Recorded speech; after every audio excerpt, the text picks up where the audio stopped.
아유, 내용이 길었죠? 사실은 끝까지 다 읽어야 되는데, 뒷부분은 지난번에 한번 우리가 읽었습니다. 그래서 제가 여기까지만 한번 읽었고요. 보통 우리가 속한 교회를 개혁교회 이런 얘기를 해요. 개혁교회를 영어로는 Reformed Church라고 얘기를 하거든요. Reformed. 그러니까 개혁교회라기보다는 개혁된 교회다 이런 표현을 우리가 씁니다. 근데 이제 개혁교회에 속한 사람들은 개혁신앙을 가지고 사는 사람들이잖아요. 그렇다라고 했을 때 개혁신앙이라는 게 뭘까? 여러분들 개혁신앙이 어떤 신앙입니까? 사실은 리폼드라는 그 단어와 비슷하게 corrected라는 단어, 이렇게 수정되었다, 계속 개정되었다 이라는 단어도 하고, 또 cleaned라고 이렇게 또 이제 정화되었다, 이런 신앙을 똑같은 표현을 쓰고 있습니다.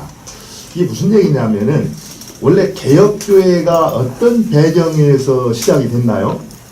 이제 원래 말씀으로부터 변질된 그 교회를 원래 성경이 말하는 그런 교회로 세우자라고 해서 이제 개혁이 이루어진 거잖아요.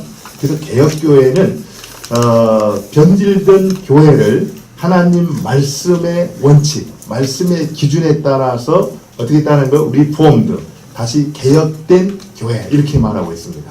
그런 의미에서 개혁신앙이라고 보면은 우리가 이렇게 변질되어 있고 말씀으로 떠나 있던 바람직하지 않은 신앙을 성경이 말하는 그 바람직한 신앙으로 회복해가는 것, 이것을 우리가 개혁신앙이다 이렇게 말할 수 있어요. 근데 왜 개혁신앙이 필요한가? 사실 여러분들이 교회 생활 하다 보면은 어때요? 지난주하고 이번주하고 우리 교회의 어떤 모습이 뭐 바뀐 게 있나요? 그냥 늘 보면은 그 모습이 그 모습인 것 같고 변화가 뭐 이렇게 보이질 않잖아요. 그죠? 그래서 그것도 어떤 사람들 그런 얘기를 해요. 내 신앙을 보면은 그저 다람쥐 쳇바퀴 돌들 그냥 이렇게 계속해서 같은 일을 반복하는 것 같다. 아무런 변화가 없다. 이런 이제 말을 할 때가 있는데 정말 그런가요? 사실은요, 겉으로 눈에 볼 때는 별 변화가 없는 것처럼 보입니다. 그냥 아무런 변화가 없는 것처럼 보이지만 실상은 안에서는 엄청난 일들이 계속해서 지금 이루어지고 있어요. 왜 그러냐면요, 인간의 본성이 그렇습니다. 한 3가지 정도로 제가 좀 이렇게 설명을 드리고 싶은데, 사실 오늘 말씀은 여러분들이 좀 귀를 좀 잘 기울이셔야 될 말씀이에요. 오늘 이제 이 느헤미야서 13장은 느헤미야서의 마지막이잖아요. 그죠? 사실 오늘이 이제 우리가 느헤미야를 공부했던 이 공부의 마지막이에요. 그래서 전체를 한번 이렇게 돌아보면서 정리하는 시간인데, 우리 교회, 우리의 신앙에 대해서 오늘 말씀은 굉장히 중요한 몇 가지 진리를 가르쳐주고 있습니다. 그러기 위해서 내부적으로 이루어지고 있는 것들을 봐야 우리의 신앙을 건강하게 지키기 위해서 매일매일 우리가 무엇에 힘써야 되는가를 알 수가 있다는 거예요. 변화가 없는 것 같이 보이지만 우리 안에서는 엄청난 이제 이 투쟁들이 이렇게 전쟁과 같이 이루어지고 있는데, 그 이유가 첫 번째는요, 인간 자체가 불안합니다. 우리 사람은 불안하기 때문에 안정을 이렇게 추구하거든요. 그래서 뭔가 옳고 하나님이 기뻐하시는 곳으로 이렇게 향하기보다는 내 마음에 육체가 원하는 대로 이렇게 반응하기가 쉬워요. 그렇기 때문에 어느 날 하나님의 말씀을 듣고 은혜를 받고 이렇게 살아야 되지 이렇게 결단을 해도 그렇게 살지를 못하고 항상 육신이 원하는 쪽으로 이렇게 흘러가게 돼 있다는 겁니다. 그런 인간의 불안이라는 요소가 하나가 있고요. 또 한 가지 세력이 있는데, 우리 하나님, 참 좋으신 하나님께서는 우리 이제 교회 비전 가운데 첫 번째 비전이 뭡니까? 예수님을 닮는 거잖아요. 그죠? 그래서 정말 우리가 예수님 닮기를 원해요. 그래서 하나님께서는 날마다 우리를 도우시고 역사하셔서 성품과 그 삶이 예수님의 형상을 이렇게 아름답게 회복해 가기를 원하셔서 우리 안에 계속해서 역사를 하십니다. 그 하나님의 놀라운 힘이 우리가 보이지 않는 배후에서 계속해서 어떻게 있다는 거예요? 지금 작용하고 있다는 거예요. 그러면서 우리가 조금씩 하나님의 모습을 회복해 가는 겁니다. 근데 또 한 가지는요. 우리가 예수님의 모습을 닮아가려고 애써서 조금씩 좋아지잖아요. 그죠? 그러는데 그나마 좀 아름답게 회복되었다 싶으면은 누가 장난을 칩니까? 사탄이 그걸 또 그냥 내버려두지 않는다라는 거예요. 우리의 아름다운 모습을 자꾸 어그러뜨리고 정말 하나님 기뻐하시는 모습으로 나아가지 못하도록 적극적으로 방해하는 사단의 세력이 또 있다는 겁니다. 이 세 가지 세력이 우리는 보이지 않지만 우리 안에서 끊임없이 어떻게 하는 거예요? 싸움이 일어난다는 거예요. 그렇기 때문에 사실은 한 번도 우리가 볼 때는 매일 그 모습이 그 모습이고 변화가 없는 것처럼 보이지만 한 번도 우리 안에서는 모든 것이 그대로 있은 적이 없는 겁니다. 끊임없이 그 투쟁이 우리 안에 이루어지고 있다는 거예요. 그런 전쟁이 우리 안에도 이루어지고 있기 때문에 그냥 우리가 아무런 액션도 취하지 않냐고 그냥 있는 대로 내버려 두게 되면은 우리는 어디로 가게 돼 있어요? 하나님이 기뻐하시는 모습으로 나아가는 것이 아니라 본성이 원하는 대로 흘러가도록 돼 있다는 겁니다. 그렇기 때문에 개혁신앙 뭡니까? 날마다 말씀 앞에서 내 모습을 점검하면서 원래 하나님이 옳다라고 인정하셨던 그 모습으로 회복해가는 뭐가 필요하다는 거예요? 개혁이 필요하다는 거예요. 개혁이. 그래서 칼빈은 얘기하기를 개혁교회를 얘기할 때 교회는 날마다 개혁된다 이렇게 말하고 있습니다. 하루라도 멈추게 되면은 멈추는 그 순간 그냥 멈춘 자리에 있는 것이 아니라 어떻게 된다는 거예요? 퇴보할 수밖에 없다라는 겁니다. 악한 것들의 역사로 인하여서. 그렇기 때문에 매일매일 교회도 그렇고 우리 개인도 그렇고 말씀에 비추어서 그 원래의 모습으로 회복해가는 개혁 이 일들이 있어야지 우리는 하나님이 기뻐하시는 신앙의 자리로 나갈 수가 있다는 거예요. 그러니까 여러분들 그냥 오늘하고 어제하고 별 다른 게 없대 그것은 끝나는 게 아닙니다. 그냥 내가 아무런 액션도 취하지 않으면 어제보다 못한 모습으로 계속 떨어지게 돼 있다는 거예요. 그러다 보면은요 나중에 그게 편해요.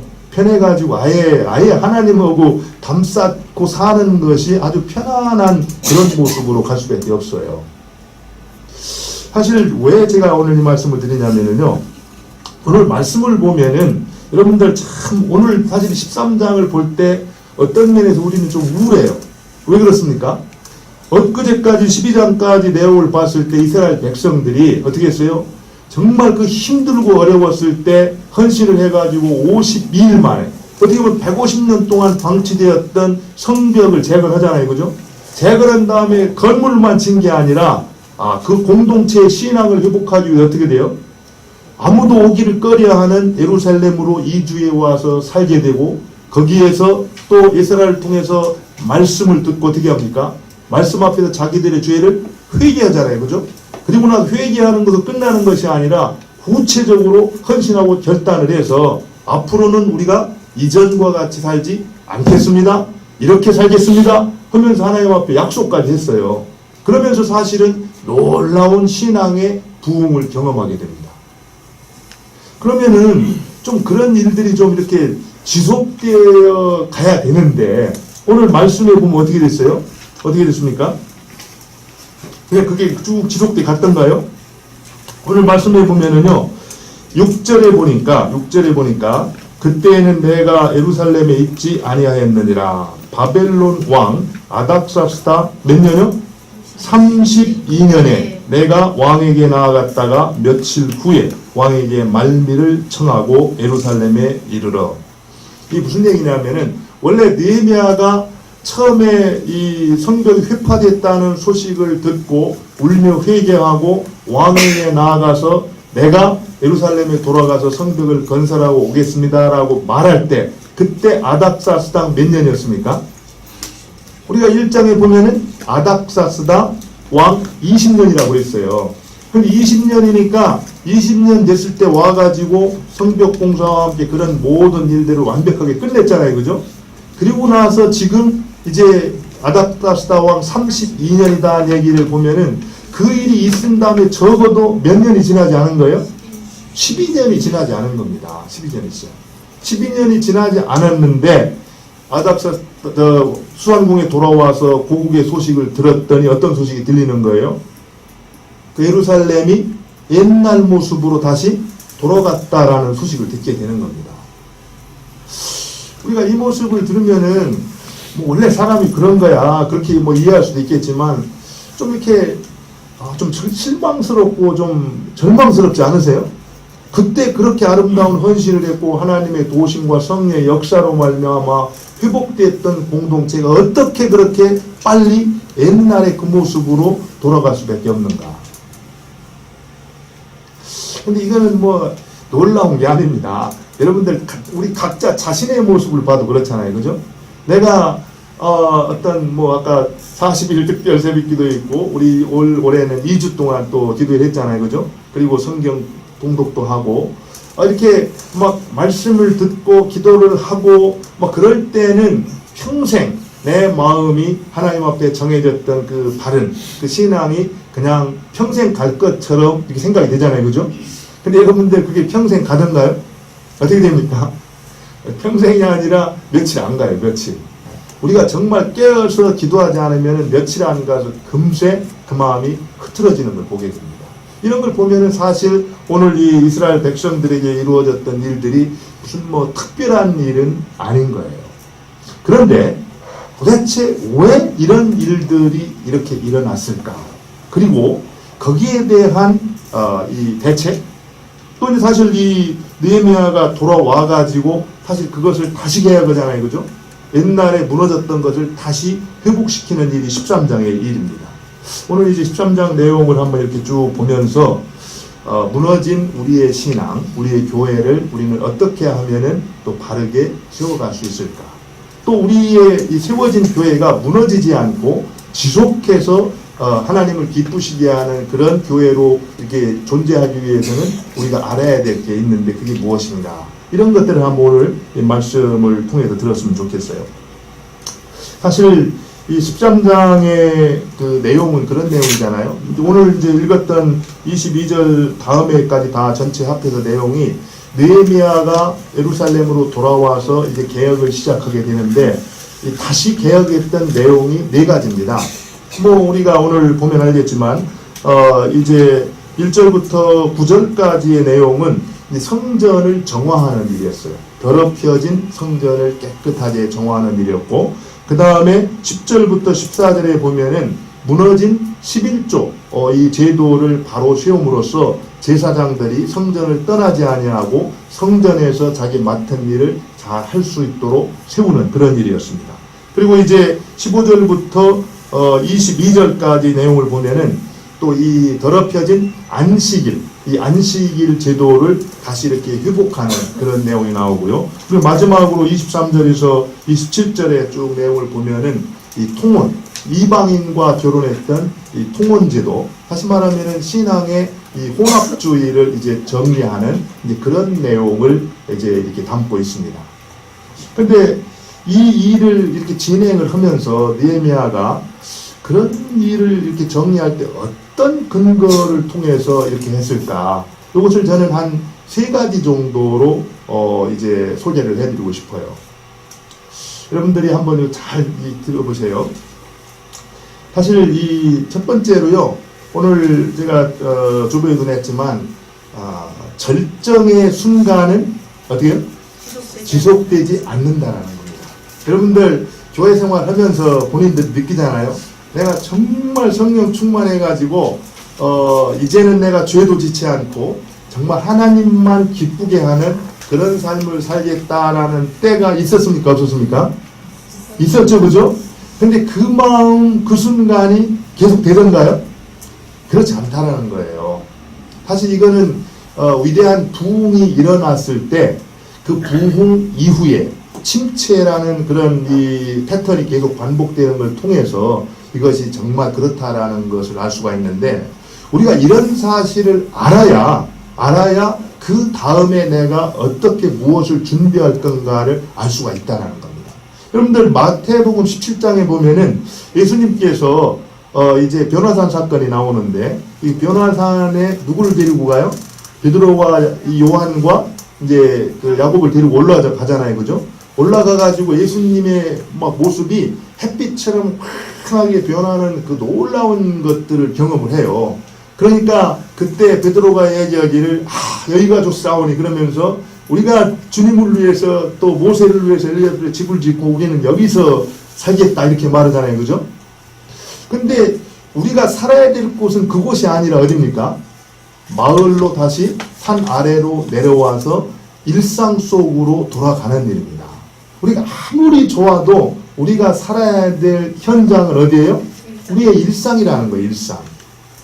그런데 혹 가운데 우리가 이런 경험을 하면은 그것이 내가 계속해서 추구해야 될 곳, 추구해야 될 순간인 것처럼 생각하는 사람들이 있다라는 거예요.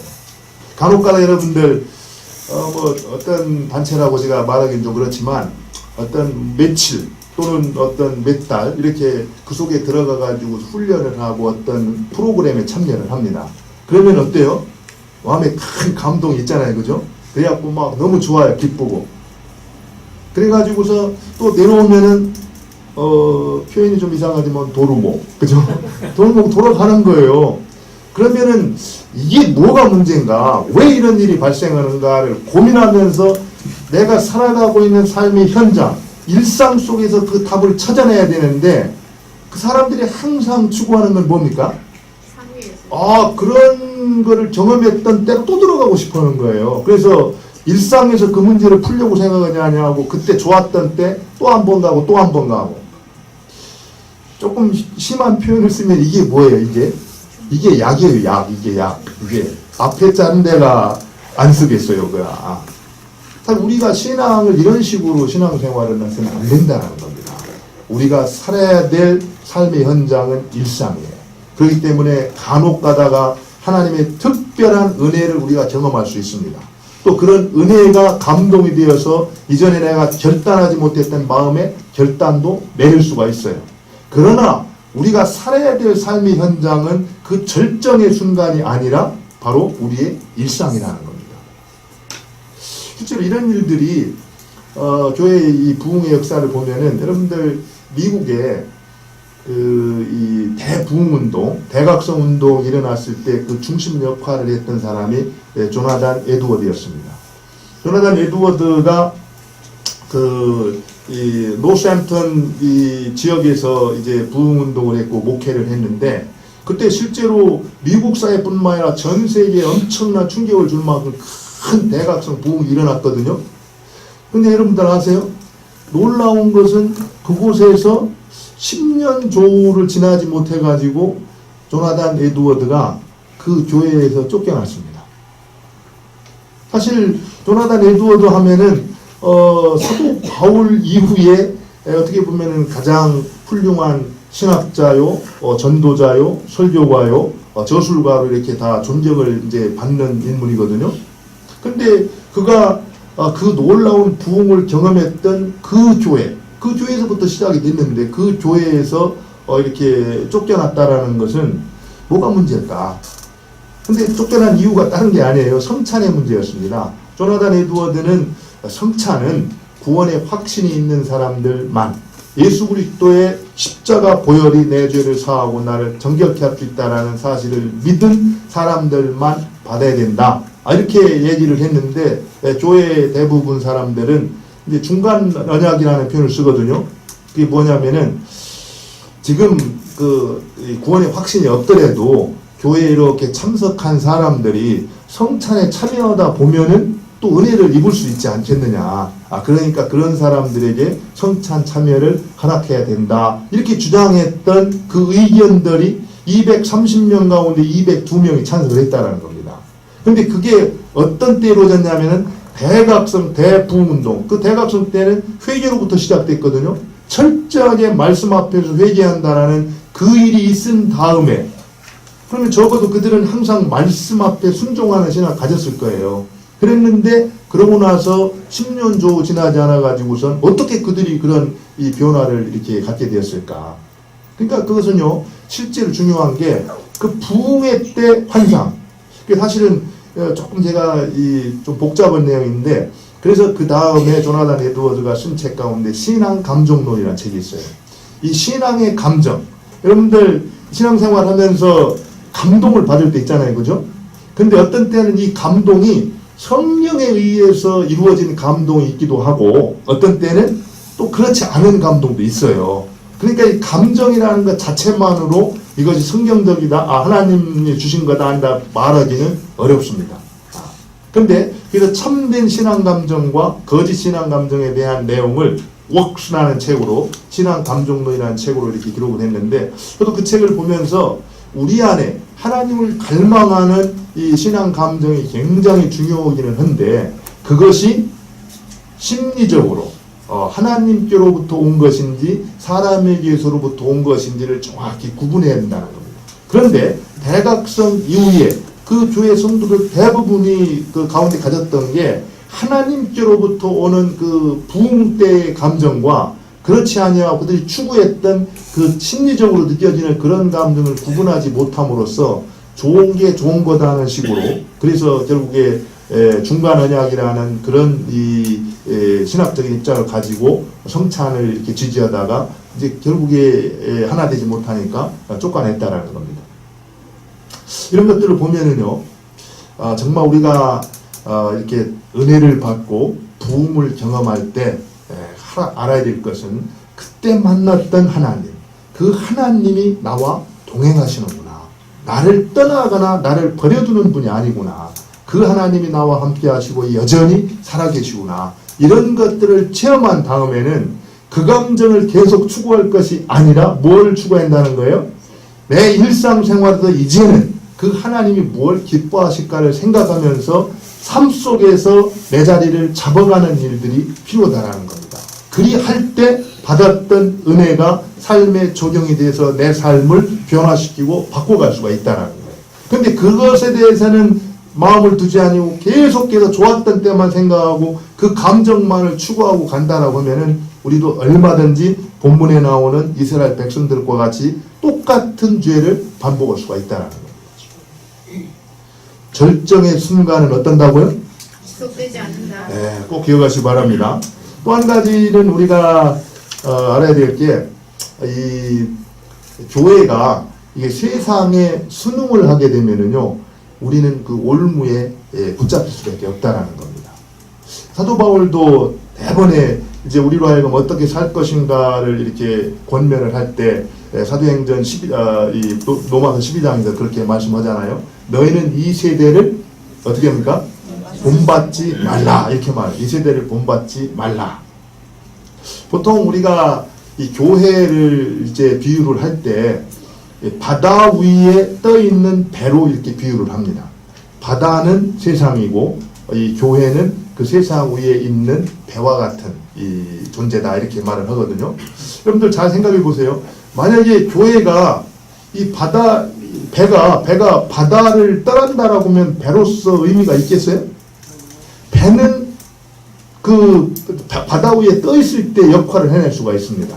그러니까 결국 세상이 이 뭐예요? 바다라고 했을 때 교회는 이 배와 같은데, 그러니까 우리 교회는 항상 어디에 있어야 되는 거예요? 세상 속에 있어야 됩니다. 우리 주님께서도 너희는 뭐라고 했습니까? 세상의 소금이요, 세상의 소금이다 이렇게 말하잖아요. 그러니까 우리가 있어야 될 곳은 세상이에요, 세상. 그러니까 이 문제는 우리는 세상에서 풀어야 될 문제입니다. 근데 문제는 여러분들 바다에 떠 있는 이제 배가 있는데 이 뱃속으로 바닷물이 이렇게 쑥 배 안으로 들어오게 되면 그 배는 어떻게 됩니까? 가라앉게 돼 있어요. 가라앉게 되면은 결국 그 배는 배로서의 역할을 존재 가치가 없어지는 겁니다. 그렇기 때문에 이 바닷물이 이 배 안으로 들어오는 것을 우리는 어떻게 해야 됩니까? 막아야 돼요. 그걸 막아야 된다. 근데 우리가 가만히 보면은 바닷물이 배 안으로 들어오는 거, 세상이 교회로 들어와서 교회가 세속화되어져 가는 거를 어떻습니까? 여러분들이 그거를 막 정말 이건 절대로 있어서는 안 된다라고 딱 끊어버리나요? 그러기보다는 사실 그게 편해요. 바닷물이 이렇게 들어와서 배가 차면은 배가 이렇게 망하는데 교회가 세상이 슬쩍 이렇게 교회 안으로 들어오게 되면은 세상 사람들도 다 그러는데 또 그리고 왜 유독히 교회는 그래? 교회만 막 이러면서 굉장히 좀 불편하게 이렇게 느껴지는 게 있거든요. 근데 알아야 됩니다. 원래 교회의 존재는 구별될 때 존재 가치가 있는 겁니다. 교회가 세상과 다를 때 교회로서 능력이 있는 거예요. 그런데 교회가 세상과 이렇게 비슷해지면은 세상으로 하여금 욕은 안 먹겠죠. 또 그리고 이렇게 불편하지는 않을 겁니다. 그러나 중요한 것은 세상에 순응할 때 너희는 이 세대를 본받지 말라 그러는데 세상과 타협할 때 그때 교회는 교회로서의 능력을 상실하게 된다는 겁니다. 아마 오늘 이 느헤미야와 이 백성들을 쭉 보면은 여러분들 내용을 쭉 제가 뭐 시간 관계 자세히 읽지는 않지만 이 성전이 더럽혀진 일도요 엘리야십과 도비아는 친척 관계였습니다. 그 사위가 이제 그 자식하고 결혼하고 뭐 이런 복잡한 관계가 있는데 그러다 보니까 정말 이 도비아는 어떤 사람이에요? 성전을 성벽을 건설할 때 반대했던 사람이잖아요. 아주 집요하게 반대했던 사람이에요. 하나님의 뜻이 이루어지는 것을 거절했던 사람입니다. 근데 그런 사람이 떡하니 성전 안에 자리 잡고 있단 말이에요. 이 얘기는 결국 어떤 이권이라든지 서로 주고받는 그런 관계로 그가 들어왔다는 걸 볼 수가 있습니다. 그리고 이제 그 안식일 제도도 마찬가지고 11조도 마찬가지예요.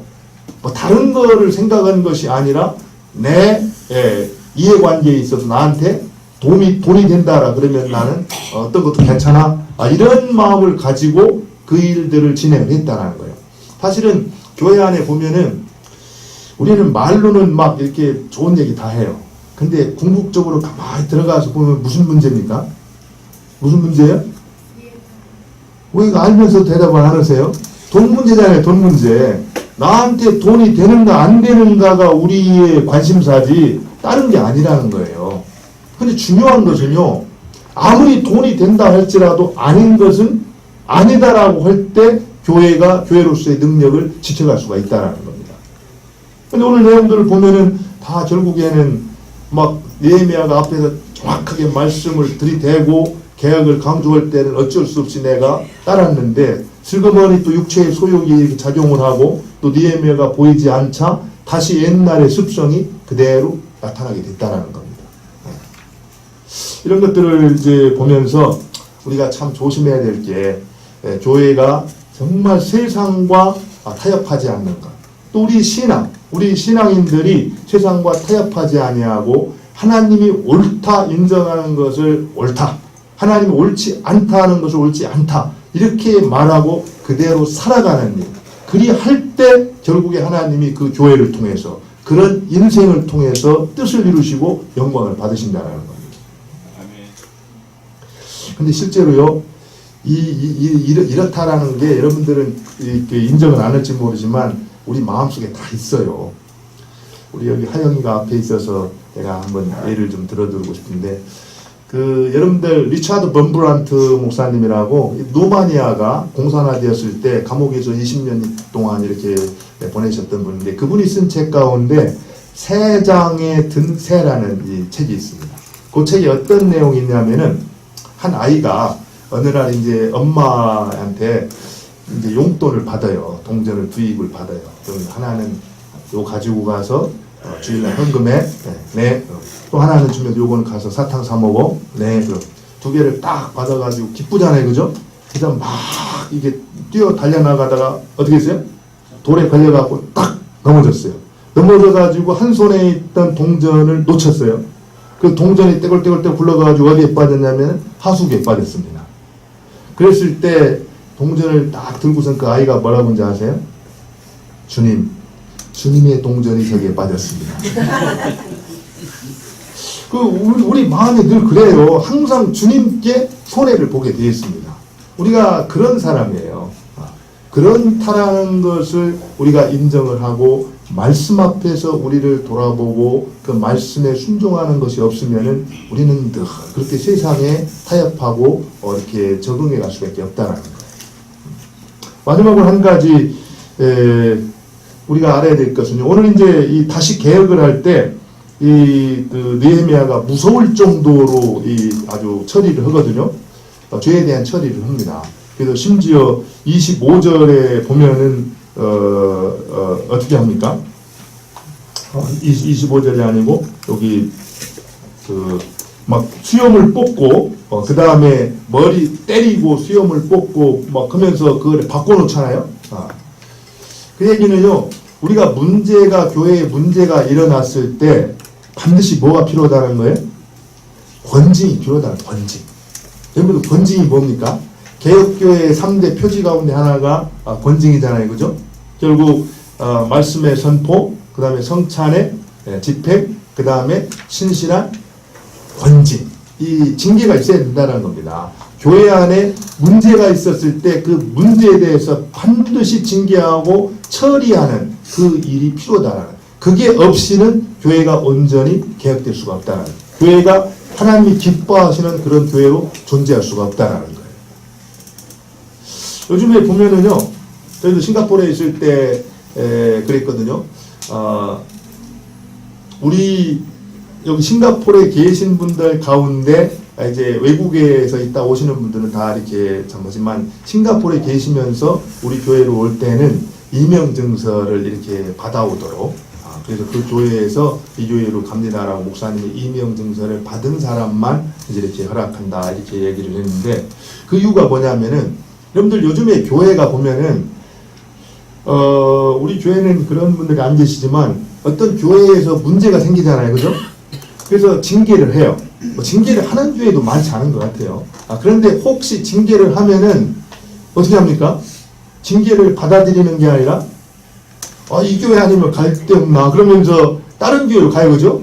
그럼 다른 교회로 가면은 이분이 어떤 분인지 정확히 점검을 하고 하는 게 아니라 무조건 어떻게 해요? 웰컴입니다. 웰컴. 그러니까 징계가 될 수가 없는 거예요. 징계가 안 되니까 교회의 모습이 어떻게 돼요? 타락할 수밖에 없다는 겁니다. 지금의 우리 교회가 초기에 정말 하나님의 놀라운 부흥과 선교사들의 복음 듣고 했때의 모습하고 지금하고 달라진 모습 가운데 다른 부분도 있지만 바로 그런 요소들도 있다라는 거예요. 그리고 이 교회에서 징계를 안 받았을 때 다른 교회로 가면은 그 교회에서 도대체 이분이 어떤 분인가 그 먼저 섬겼던 교회에 연락을 해서 확인을 하고 정말 바르게 이렇게 지도를 해야 되잖아요. 그죠? 근데 그게 안 되는 겁니다. 그런데 오늘 본문에는 이 느헤미야가 이 징계라는 것을 할 때 이 처벌이라는 쪽에 이렇게 강조를 두고 있는데, 사실은 징계의 목적은요, 처벌보다는 그 사람을 위하는 쪽이 강합니다. 그 사람의 신앙이 바르게 회복될 수 있도록 돕고 교육하는, 훈련하는 쪽에 더 중요한 초점이 있는 거예요. 쉽게 말하면 교회에서 어떤 분이 죄를 저질렀을 때 교회가 징계를 하잖아요. 그 얘기는 그 사람을 쳐서 버려야 되겠다 이런 의도가 있는 것이 아니라 그분의 신앙을, 우리도 그렇잖아요. 누구든지 실수를 할 수 있습니다. 원래 주님이 그러세요. 그래서 이 실수를 했을 때 그 실수한 것을 바로잡아서 더 온전한 모습으로 세워주기 위해서 징계를 하는 것이지, 그 사람을 막 제껴놓고 제거하기 위해서 징계를 하는 것이 아니라는 겁니다. 그렇기 때문에 우리가 교회가 정말 징계가 있어야 되고 권징이 있어야 되고, 또 권징을 어떻게 돼요? 잘 받아들일 때 회복된 신앙으로, 회복된 교회로서의 역할을 감당할 수가 있다는 겁니다. 오늘 한번 여러분들 한 3가지를 마음속에 이렇게 두시면서 내 신앙을 한번 이렇게 돌아보면 좋을 것 같아요. 절정의 순간은 계속되지 않는다라는 것, 또 그리고 세상에 순응하는 것이 결국 내 신앙의 발목을 잡는다라는 것, 그리고 어렵지만 우리가 이 일을 만났을 때, 잘못을 했을 때는 권징이 꼭 필요하다라는 것. 그럼 구체적으로 어떻게 할 것인가? 답이 없습니다. 오늘 이제 13장에 보면은 13장 1절로 3절을 보면은 이스라엘 백성들을 느헤미야가 개혁을 할 때 무엇을 통해서 그들을 개혁을 합니까? 뭘 통해서? 그런데 뭘 통해서죠? 3절에 보니까 1절에 나와 있죠. 3절에 보면 백성이 이 율법을 듣고 곧 섞인 무리를 이스라엘 가운데서 모두 분리하였느니라. 율법을 듣고. 사실 느헤미야의 계획은 말씀을 통한 계획이었습니다. 우리가 하나님 말씀 앞에서 자기 자신을 정직하게 돌아보지 않고서는 개혁된 신앙, 회복된 신앙으로 나간다라는 것은 어렵다라는 거예요. 그렇기 때문에 우리가 계속해서 강조하잖아요. 제가 여러분들 그 매일 성경을 교회에서 그냥 이렇게 비싼 돈 주고 사가지고 공짜로 나눠드리는 이유가 있어요. 다른 거는 다 놓치더라도 우리 교회가 뭐는 좀 붙잡아야 된다는 거예요? 말씀 묵상은 좀 붙잡아야 된다는 겁니다. 그래서 오늘 설교를 듣는 것보다 더 중요한 게 매일매일 내가 말씀 앞에서 내 자신의 모습을 점검하면서 잘못됐다라 그러면은 멀리 나갔다 그러면은 그 말씀에 비춰 다시 제자리로 들어오는 것, 바로 회복하는 것, 회개하고 돌이키는 것, 이것이 바로 진정한 개혁신앙, 하나님이 기뻐하시는 교회, 이 회복에 아주 다른 길이 없어요. 조나단 에드워드가 유명한 말을 했잖아요. 회개가 부흥이다, 이 말을 했습니다. 회개가 부흥이다. 결국에 참된 회개를 할 때 내 안에 진정한 부흥은 회복될 수가 있다는 겁니다. 말씀 앞에서 어디에서 문제가 생기고 잘못됐는가를 돌아보고 다시 말씀 앞으로 나를 돌이켜 세우는 그 회개를 통해서 끊임없이 우리의 신앙을 개혁하고 또 우리 교회를 개혁해서 하나님이 기뻐 사용하시는 그런 공동체가 될 수 있도록 힘쓰시는 저와 여러분 될 수 있기를 바랍니다. 같이 기도하겠습니다. 오늘 말씀을 생각하면서 한번 기도했으면 좋겠습니다. 하나님, 말씀 앞에 제 신앙을 돌아보기를 원합니다. 말씀 앞에서 우리 교회를 돌아보기를 원합니다. 정말 말씀 앞에 정직하게 내가 잘못된 것을 인정하고 하나님이 기뻐하시는 모습으로 돌이켜 주옵소서. 우리 같이 한번 기도합니다. 기도하겠습니다.